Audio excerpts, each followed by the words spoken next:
The story that we are going to read today is Because I Love You by Max Lucado. Let's start. Long ago, in a land far away and unlike any you've ever seen, there lived a wise man named Shaddai. Shaddai was a large man with a tender heart. He had bright blue eyes and long thick beard.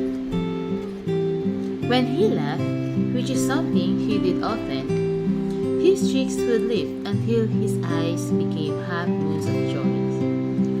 When he sang, which is something else he did often, everything stopped to listen. Tall aspens would bend. Squirrels, butterflies, and birds would pause.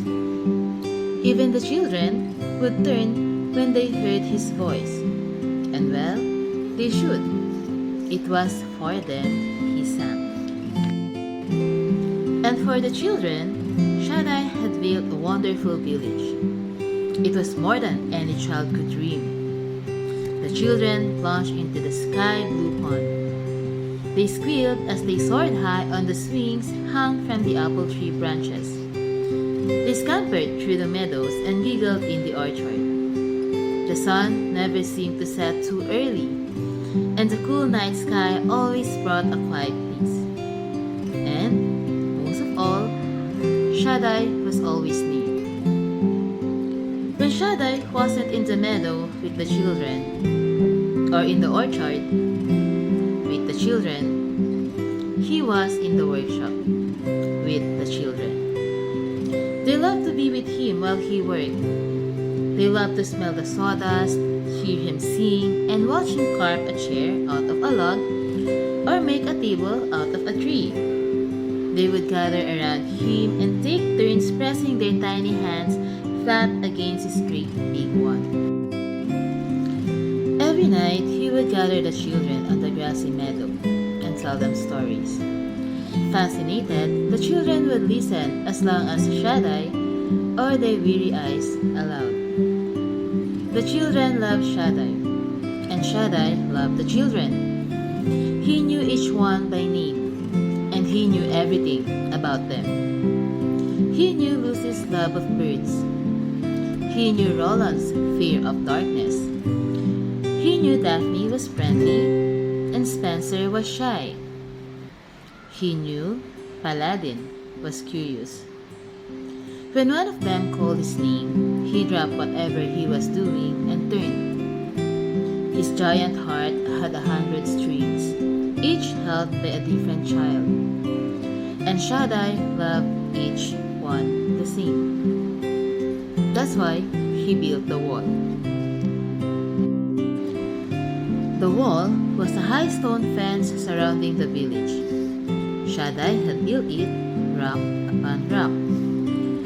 The wall was so tall, it stood high above Shaddai.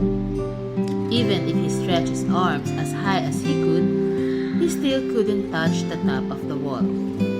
He spent days building it, and as he built, he did not sing.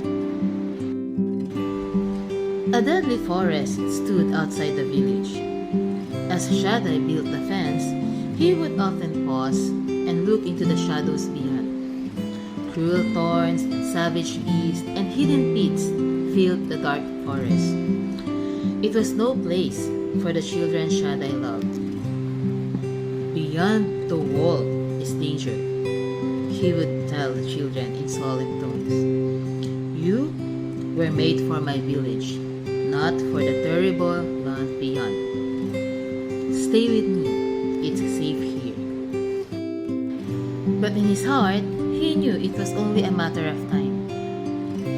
The day he placed the final stone on the wall, he returned to his shop, took a long aspen branch, sat down at his bench, and carved a staff. Shaddai stood the staff in a corner. I will be ready, he told himself. Sometime later, a boy ran into Shaddai's workshop. The sandy-haired child with searching eyes and restless energy brought the maker both joy and concern. Shaddai! In one motion, The maker dropped his hammer and turned.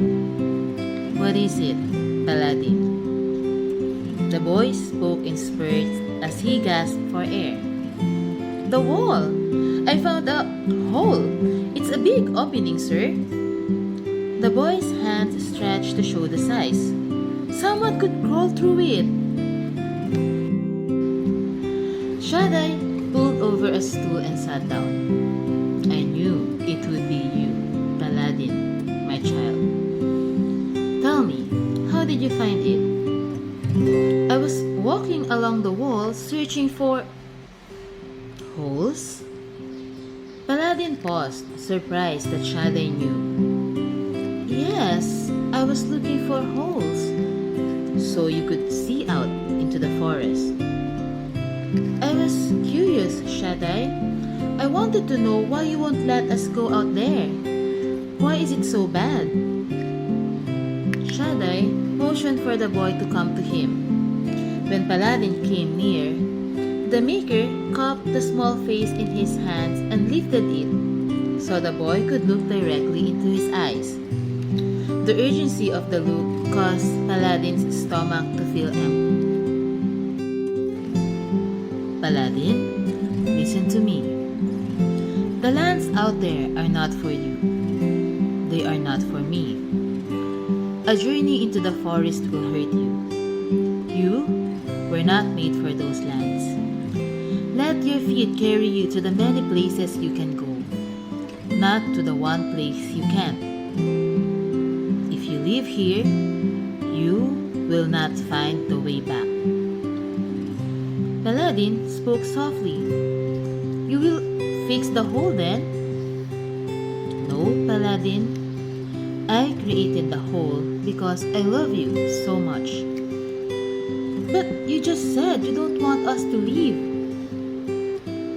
"I don't want you to leave. I want you to stay with me. But I did make the opening when I built the wall." "But if you don't fix it," said Paladin, "the children might leave." "I know, Paladin. But I want the children to stay because they want to, not because they have to." Paladin didn't understand. Uncomfortable, he turned to leave. He needed to think about what Shaddai had said. As he entered the sunlight, he looked back into the shop. There sat Shaddai, leaning backward, still watching. Paladin was confused. Part of him wanted the safety of Shaddai's shop, while another part drew him toward the fence. He looked again into the shop. Shaddai was standing now, not moving, but standing. His large hands stretched out to the boy. Paladin turned quickly away as if he hadn't seen. He walked fast as he could, aimlessly at first, then purposely toward the fence. "I won't get too near," he said to himself. "I'll just peek out." Questions came as quickly as his steps. Why do I want to do what Shaddai doesn't want me to do? Why am I so curious? Is it so wrong to want to see beyond the fence? By now, Paladin was at the hole. Without stopping to think, he lay on his stomach and squirmed through just far enough to stick his head out the other side. "I'll just take a quick look," he told himself. What could be wrong with that? Shaddai said he made the hole because he loved us. I wonder what he's keeping from me. As if his knees were moving on their own, Paladin crawled farther. Soon, he was through the hole and on the outside of the wall. He rose slowly to his feet. For several moments, he didn't move. He wondered if something would come out of the trees to hurt him. Nothing did. He relaxed his shoulder and sighed. It's not so bad, he said aloud. It's nice out here. What was Shaddai worried about? Paladin began walking into the forest. Twigs snapped beneath his bare feet.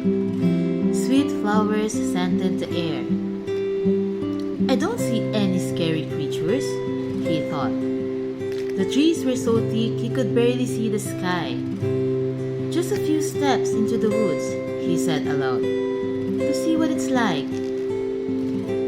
After a dozen more steps, he stopped. He liked the wilderness. Nothing to fear here. For the first time in his young life, he believed that Shaddai was wrong. Just wait until I tell others. And he turned to go back through the hole. But the hole was gone. What do you think will happen to Paladin? So Paladin stopped and stared. He saw only a solid wall. Paladin ran to the wall. Was this the spot where he had crawled through? Or was it somewhere else? He couldn't remember. He ran a dozen steps one way and then a dozen steps the other. Nothing.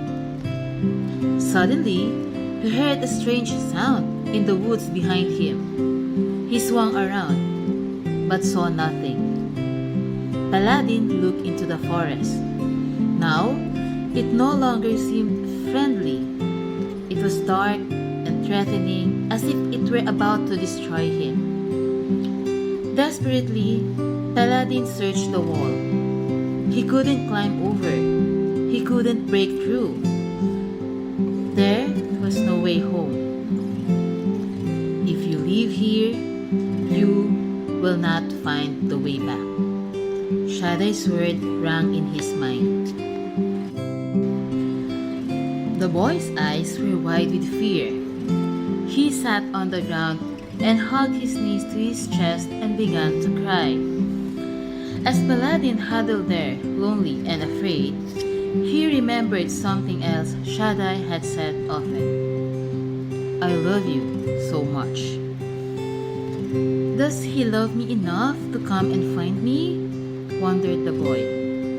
Will he hear me if I call to him? Shaddai, Shaddai, I'm so sorry. I didn't listen to you. Please, come, help me. Paladin's plea had been heard by the one who loved him, even before it was spoken. For as the boy left Shaddai's workshop, the maker had watched him as long as he could. When Paladin was out of sight, Shaddai turned, not to take up his work, but to remove his apron. He hung his tools on the wall. Then, he reached into the corner and took the staff, the one he'd carved after he finished the wall. Even before Paladin had reached the wall, Shaddai had left the shop. Even before Paladin had asked for help, Shaddai was on the way to give it. Even before the hole in the wall had closed, Shaddai had opened another. His strong hands pulled away the rocks until he could see into the forest. With his staff at his side, Shaddai crawled through the hole. He left the village he'd made and set out in search of his child.